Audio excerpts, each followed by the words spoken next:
Is Call of Duty dying? The short answer is definitely not. Call of Duty's success is largely based on the casual market, and they aren't going anywhere. But hardcore and long-term fans of the franchise are quickly and visibly dropping to play other games. The long answer to the question, is Call of Duty dying? Well, that's what we're here to find out. We're going to look at which factors are driving the potential decline, from AI-generated content to engagement optimized matchmaking. We're going to go through it all. Let's do it. Before we get started, if you're new here and want more Call of Duty content, hit that subscribe button. It's completely free. I want to preface all of this by saying I think that Black Ops 6 at its core is a great Call of Duty game, and I'm still mostly having fun with it. But there are a bunch of things that need to get worked out before this game gets to a good place. The fact of the matter is, long-term fans and players are leaving. According to the Steam charts, Call of Duty lost 43% of its player base. I know. Steam numbers aren't representative of the COD community at all, but it's still quite telling that there are that many players leaving in December due to all of the issues. And boy, are there issues. Where do we start? Let's start with the obvious. Activision does not care about producing a good video game. They don't. They care about one thing and one thing only: profit. They don't care about the maps being bad or the guns being too OP. They care if you bought the new bundle they just put in the store. This is where the problem started. The freaking store. I'm actually proud to say I've never actually purchased a Call of Duty bundle from the COD store before. Let me know down in the comments if you can relate. I've bought the battle passes, but I've only ever had to actually buy one battle pass, and then I earn the COD points to buy the next ones. In 2022, Activision made $5.89 billion USD from microtransactions and downloadable content. That number is insane to me. $5.89 billion. And they can't produce a quality video game? Come on. Activision only cares about one thing: that COD store, and it's becoming more and more noticeable. You boot up the game and the store is shoved down your throat. You're gifted a free bundle, but you have to navigate through the store in order to get to it. Everything surrounding the store is by design, and it's starting to piss me off a little bit.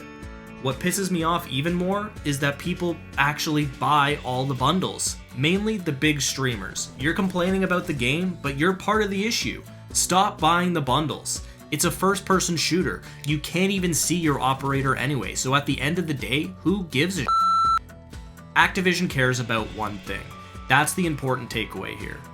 The fact that some of those big streamers and long-term fans are leaving for other games is hopefully a good thing in the long run for this franchise.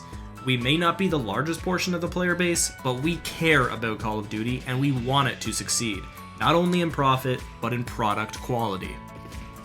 To continue on the point of the COD store, the bundles we're seeing in COD now are an absolute disgrace. I can't be the only one that hates them, right? Why is there a unicorn companion following me around? Why do gobblegums come out of a black hole when I inspect my weapon? Why am I shooting purple laser bullets out of my gun? Why is there such a love for marijuana skins? Why do I need all of this stuff? I know wacky skins have been around for a while, but these are getting a little out of hand, no? Maybe I'm just too old school, but I definitely don't need to be running around Nuketown with a marijuana lizard smoking a bong out of someone's neck after I assassinate them. That's where I draw the line. I'm not saying we have to go back to the classic milsim days either, but in my opinion, these skins are getting a bit too outrageous for me, and on top of that, all of those added effects in-game just make the game perform so much worse. I say, put a stop to the insane bundles. Who's with me? You can't play a full Call of Duty game now without somebody leaving. Before, this never used to be an issue. Someone would leave? Yeah, that's fine. Someone would rejoin the lobby after. The lobbies do not refill when someone leaves in this game. You're just left at a disadvantage. I recently played an entire Nuketown domination game 2v6. 2v6. Nobody joined. What's even better is that I got the prompt that asked me if I just had fun playing that match. No. No, I did not. Thank you for asking, no. This is a big problem. I don't know what changed. This never used to be an issue. Yes, people would leave games for a variety of reasons, but the game would try to refill the lobby. It doesn't even try anymore. Which leads me into my next point. Engagement Optimized Matchmaking. Engagement Optimized Matchmaking is a framework that aims to increase player engagement by pairing players in a way that maximizes their overall enjoyment. E.O.M.M is based on the idea that matchmaking systems that create fair games by pairing similarly skilled players may not always be optimal for engagement. This right here is not it. It creates a false gaming experience that's being manipulated in the backend, and saying ping is king definitely does not apply here like Treyarch have said it does.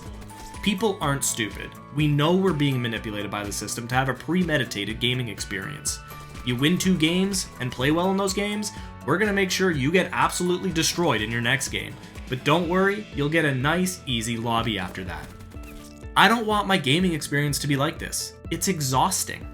I think this is part of the people leaving games issue. People realize they're about to get destroyed and just leave the game and search for a new lobby. I'm not gonna lie, I've done this. I try not to, but sometimes you just have to. And don't get me wrong, I like to be challenged, but when you combine skill-based matchmaking with engagement optimized matchmaking, you're not really ever playing an easy game. Players will be within your skill level with SBMM so that all games feel winnable, and then the E.O.M.M will eventually kick in and make you lose on purpose. It's all about player retention, and this model clearly works for Activision and other companies, but it's not fun knowing you're being manipulated like this. There's been a lot of complaints about the AI-generated content in Black Ops 6. I get it. It's taking work away from an individual artist, but you have to understand why they're going this route. Like I said near the start of this video, Activision only cares about one thing: profit. If they can generate content using AI instead of paying someone else to create it, they're absolutely going to do that. This is the direction video games are heading. It's not great for workers in the industry, but it's great for the company's bottom line. So it's going to continue, and it's only going to get worse. In fact, it's already gotten worse. All of the zombies voice actors have been replaced because Activision wouldn't give them the protection from their voices being used by AI. It's pretty crazy what AI can do, and it's in its infancy. I can't imagine where this technology will be in 10 years. Elon Musk said he's going to start his own AI-generated video game studio, which further proves the direction of this industry. While the AI content may look like crap and it's unfair to hardworking people, it's not going anywhere, and I don't think there's anything we can do about it. I don't play Call of Duty for the bundles, calling cards, or loading screens. I play for the gameplay. When AI starts touching that, then we have a problem. But has that happened already? There's a rumor going around that the maps in Black Ops 6 are actually AI generated, and then finalized by actual people. I genuinely believe that this is happening. The maps don't feel well made at all. In fact, these are some of the worst maps we've ever had. I don't know if these allegations are true, but I know we need some throwback maps in this game ASAP. Give me slums, raid, firing range, standoff, summit in every Call of Duty. Screw it. One thing that used to be fun about Call of Duty was meeting people in game chat or chirping the other team in post-game lobbies. That's just not possible anymore. A, due to disbanding lobbies after every game, and B, people get Comm banned for saying literally anything these days because everything is monitored by AI and everyone is super sensitive.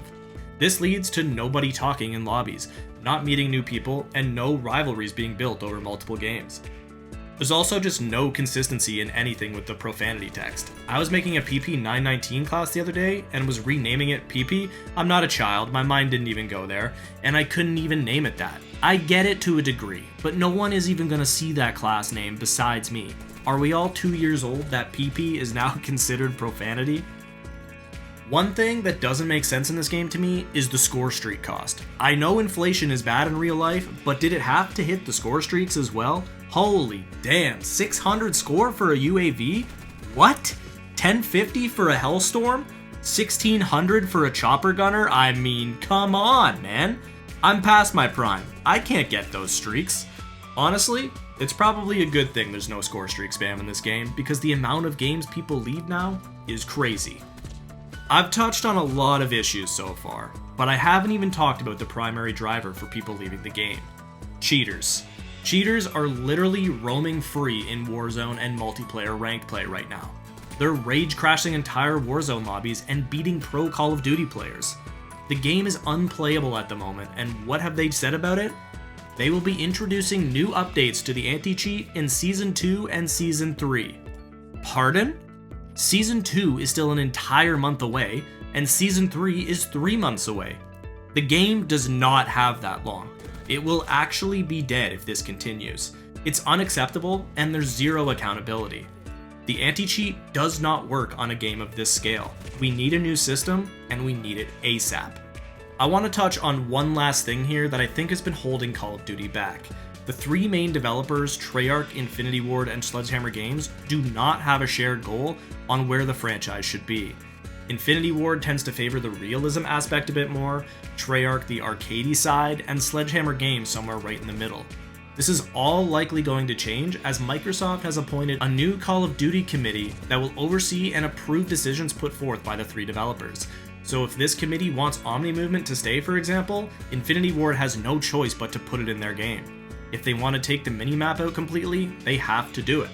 I think this is a great idea. We essentially have a base Call of Duty where things stay the same year after year, and the development teams can put their focus on new maps, modes, and storytelling.